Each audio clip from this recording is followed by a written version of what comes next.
Hello everybody and welcome to the solution of our Python standard library assessment quiz.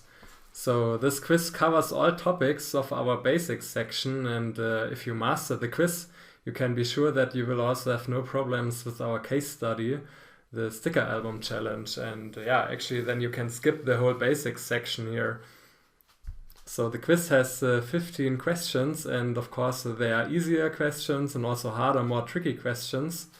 And if you do not have all 50 questions correct, so that's no problem, as long as you can follow my solutions and think, okay, I understand what the guy is trying to telling me here actually. Yeah, then in this case you should be best prepared for the case study. So let's start our quiz. And here in the first question we have two integer objects, 3 and 7. And we assign the variable a to 3 and the variable b to 7. And if we add a and b, of course we get 10. So no surprise, we can add integers and use Python as a calculator. So the correct answer is 10.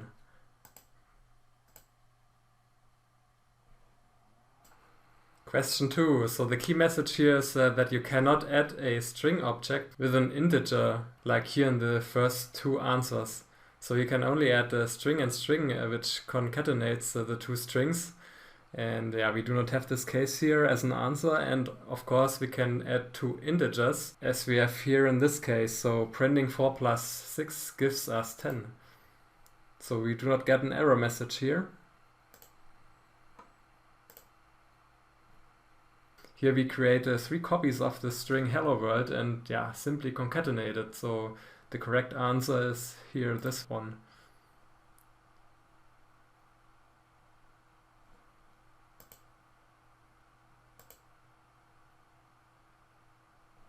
Here we have a list with 3 elements, and if we multiply a list with an integer, the key message here is that for lists there's no element-wise operation. So actually we do not get multiplied elements like here in this answer. Here we get 3 multiplied by 3, 6 multiplied by 3 and so on, but this is not how lists work. And actually we get 3 times the copy of our list concatenated, so this is our correct answer here.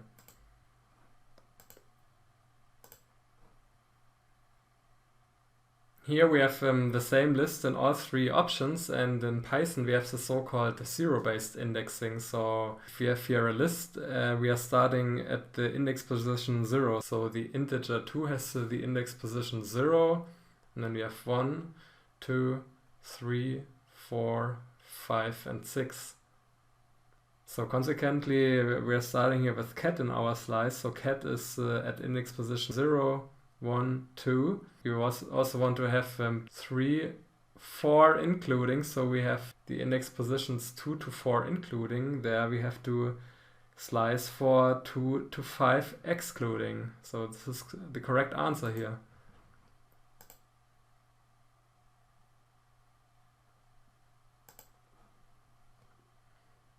So here in this question, 2 answers actually slice for the last 2 elements, so elephant in 6.2 and 1 does not. So here in the first option we slice from -2 until the very last element. So alternatively to the zero-based indexing, we can also index from -1, -2, -3 and so on. So -2 is elephant until the very last element including. So the first answer is correct. Then the second answer slices from the 5th element, or the element at index position 5. 0, 1, 2, 3, 4, 5. It's elephant until the very last including. So this answer also slices the very last elements. And only here the last answer, it slices only elephant. So index position 6 is excluding.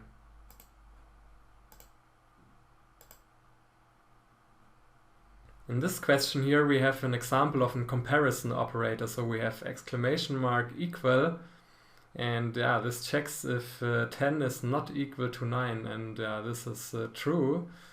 And if we apply not true, gives us false. So false is the correct answer here.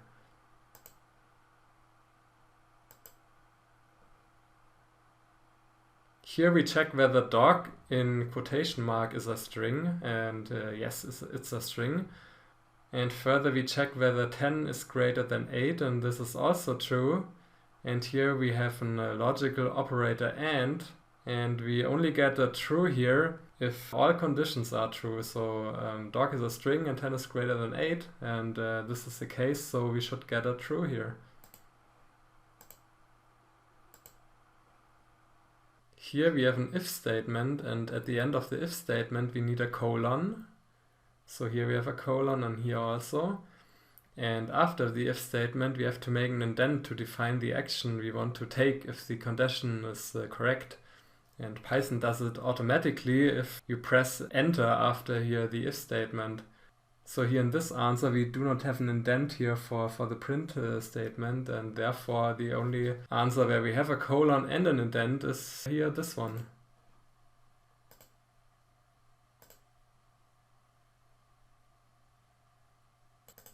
Here we want to create a list of square numbers from 1 to 10 including, and here we have the range object.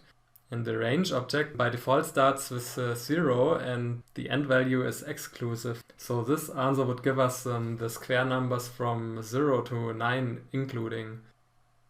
And the second key message of this question here is that also after a for statement or in a for loop, we have to make a colon and an indent.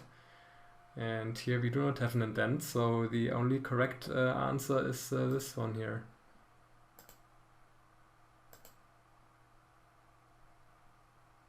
Here we have a list of 7 names, and we want to create a list A names where all names beginning with an A are included, and only the names beginning with an A.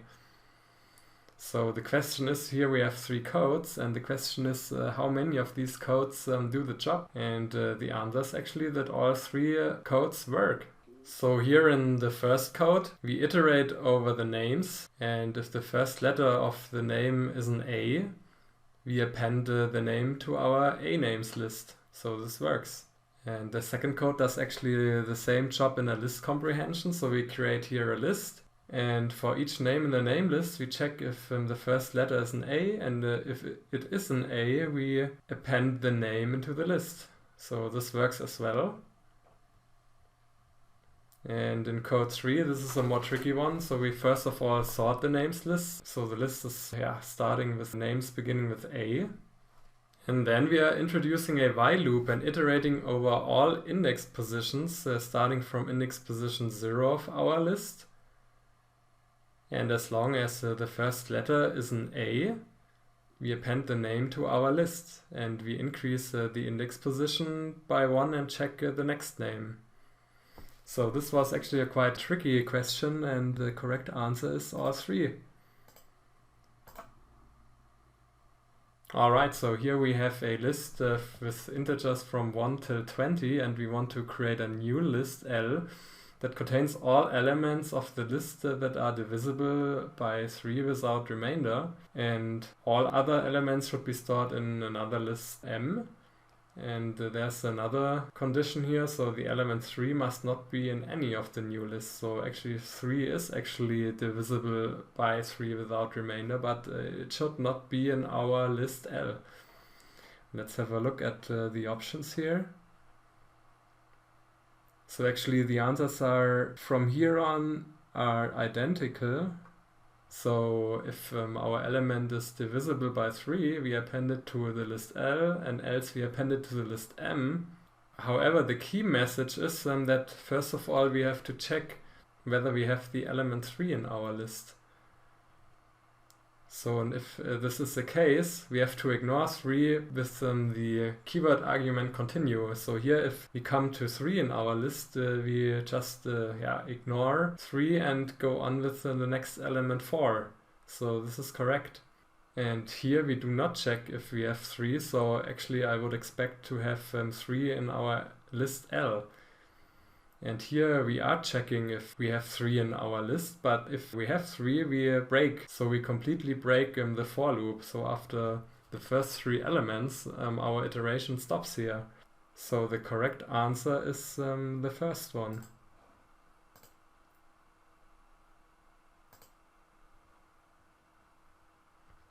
Here we define the function division, and we have two arguments of the function a and b has a default parameter equal 1, and the function returns a divided by b. So if we call the function by just passing 5, so 5 stands for our argument a, and for b we have the default parameter 1 if we do not set a concrete parameter by calling our function. So we should have 5 divided by 1, so this should be here the correct answer.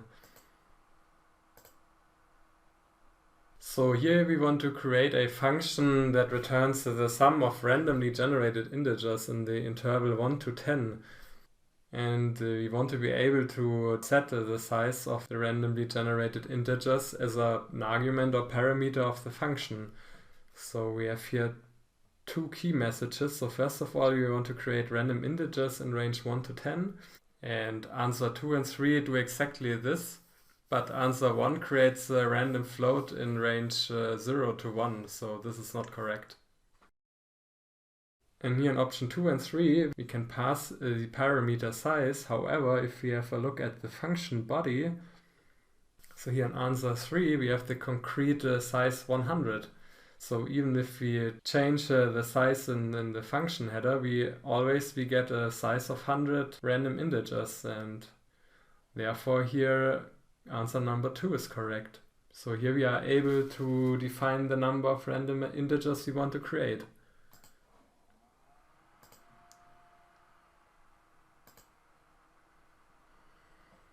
Alright, so last question. Here we have a salesman with sales. So we have 700 in 2010, 900 sales in 2011 and so on. And we want to create a line plot to visualize his sales. And we want to have the years on the x-axis and the sales on the y-axis. And we have to import matplotlib here. And the first answer gives us actually a scatter plot and not a line plot, so this is not correct. And here the function pltplot, there we have to define as the first argument the x-axis, so we have years, and as a second argument sales. So answer 3 is actually the way around, and therefore we have to choose answer 2.